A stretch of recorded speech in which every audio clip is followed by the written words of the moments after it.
Still.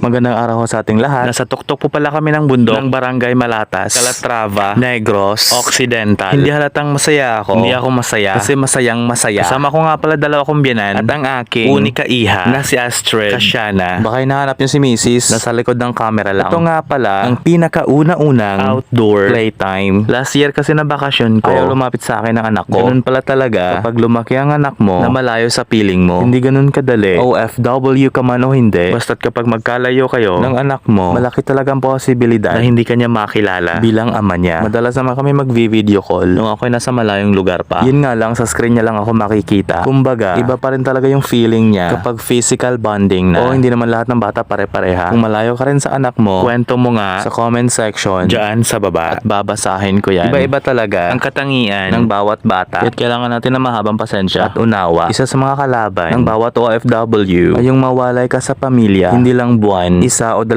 taon, yung iba nga 5 taon o higit pa bago makauwi ng Pinas. Depende kasi yan sa sitwasyon. Kaya dapat bago ka mag-decide na magpakalayo-layo sa pamilya mo sa ngalan ng trabaho, mas maigi na buo ang loob mo, matibay ang dibdib mo, ang katawan mo, stable rin dapat ang pag-iisip mo dahil hindi biro ang matamaan ng homesickness, depression, anxiety, insomnia, yung iba pa nga traumatized. Ang mga ganitong bagay ang possible mong haharapin at kailangan labanan. Huwag basta-bastang sumuko. Gagawin natin ang lahat para sa pamilya. Hindi na priority ang barkada dahil may asawa at anak ka na. Sobrang saya ko dahil ngayong pangalawang uwi ko, lumapit na sa akin sa wakas ang unika iha ko.